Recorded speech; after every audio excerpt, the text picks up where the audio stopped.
ایک विलन को तख्लीक करने के 7 मराहिल। अक्सर कहा जाता है कि कोई भी पैदाइशी विलन या बुरा नहीं होता, हालात उसे ऐसा बनाते हैं। लेकिन एक यादगार विलन तख्लीक करने के लिए सिर्फ बुराई काफ़ी नहीं, बल्कि एक मुकम्मल नफ्सियाती सफ़र दरकार होता है। एक गहरा ज़ख्म। विलन की बुनियाद किसी नाइंसाफ़ी, धोखे या बड़े नुकसान पर होती है। ये वो लम्हा है जहां उसका भरोसा टूटता है।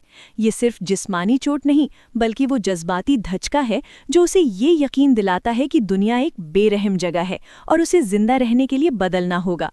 2 शदीद ख्वाहिश। अपने जख्म को भरने के लिए वो एक मकसद चुनता है।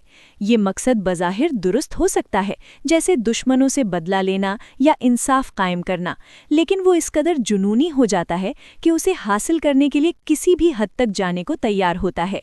3 उसका नज़रिया। विलन खुद को कभी बुरा नहीं समझता, वो खुद को अपने हालात का मसीहा समझता है। वो ऐसे जवाब तराशता है जिसमें उसके बुरे काम भी ज़रूरी लगते हैं, मसलन अमन के लिए तबाही ज़रूरी है। 4 खतरात का बढ़ना। वापसी का रास्ता बंद होना शुरू हो जाता है। वो अपने मकसद के हुसूल में अखलाकी हुदूद पार करता है। हर नया कदम उसे इंसानियत से दूर और अपनी बनाई हुई अंधेरी दुनिया के करीब ले जाता है। 5 गलबा पाना। अब वो सिर्फ सोचता नहीं, बल्कि दुनिया को अपनी मर्जी पर चलाने की ताकत रखता है। उसका खौफ हर तरफ फैल जाता है। वो निज़ाम को बदल देता है और हीरो को ऐसे फैसले करने पर मजबूर करता है जहां नुकसान यकीनी हो। 6 कमज़ोरी का ज़ाहिर होना। ताकत के नशे में वो अपनी सबसे बड़ी खामी को भूल जाता है। ये कोई जज्बाती वाबस्तगी हो सकती है या हद से ज़्यादा खुद-एतमादी। 7 इबरतनाक अंजाम। इंजाम वही होता है जिसके बीज उसने खुद बोए होते हैं। उसका खातिमा महज हीरो की जीत से नहीं होता, बल्कि ये उसके अपने नज़रियात और गलतियों का नतीजा होता है।